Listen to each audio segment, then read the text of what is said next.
Hello and welcome to History Heroes, the channel where we explore the lives and achievements of some of the most influential figures in history.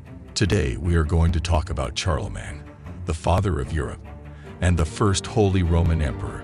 Charlemagne was born in 747 or 748 as the son of Pepin the Short, the king of the Franks.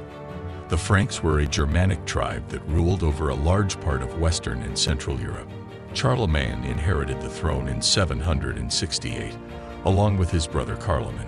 But after Carloman's death in 771, he became the sole ruler of the Frankish kingdom. Charlemagne was a remarkable leader who expanded his realm through many wars and conquests. He fought against the Saxons, the Lombards, the Avars, the Moors, and other peoples, and brought them under his control. He also established a close alliance with the Pope, who crowned him as the Emperor of the Romans in 800, in recognition of his authority over most of Europe. Charlemagne was not only a great warrior, but also a patron of learning and culture. He promoted education, art, literature, and religion in his empire, and initiated a revival of classical knowledge known as the Carolingian Renaissance. He also reformed the laws, administration, and economy of his domains, and created a common currency and a standardized system of weights and measures. Charles the Great was the king of the Franks and the first emperor of the Holy Roman Empire. He ruled from 768 to 814 and expanded his realm through many wars and conquests. He also promoted education, culture, and religion in his empire, and initiated a revival of classical knowledge known as the Carolingian Renaissance. Islam, on the other hand, was a relatively new religion that emerged in the Arabian Peninsula in the 7th century.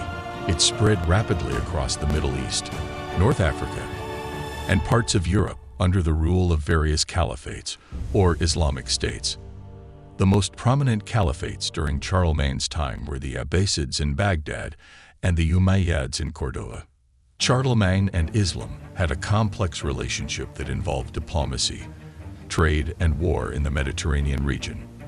On one hand, Charlemagne sought to establish friendly contacts with some Muslim rulers, especially the Abbasid Caliph Harun al-Rashid, who sent him gifts and envoys.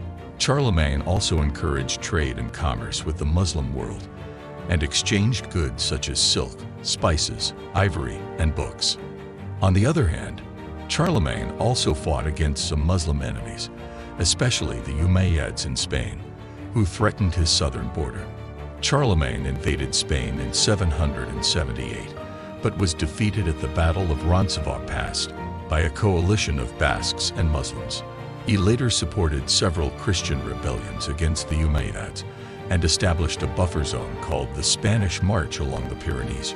Charlemagne also faced the challenge of defending his coasts from the raids of Muslim pirates and warriors, who attacked his lands in Italy, France, and Corsica.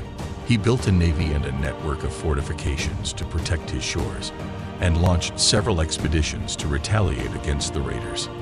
He also tried to secure alliances with other Christian powers in the Mediterranean, such as Byzantium and Venice. Charlemagne's interaction with Islam was not only political and military, but also cultural and religious. He was interested in learning about Islam and its doctrines, and had some Muslim scholars at his court. He also respected some aspects of Islamic civilization, such as its science, medicine, and architecture. However, he remained a devout Christian who sought to convert pagans and Muslims to his faith.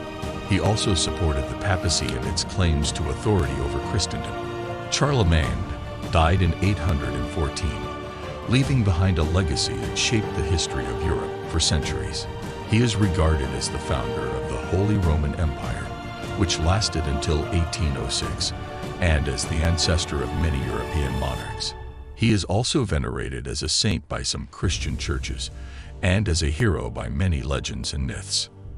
Thank you for watching this episode of History Heroes.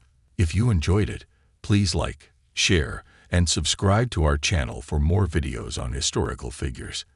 And don't forget to leave a comment below with your thoughts on Charlemagne and his achievements. See you next time.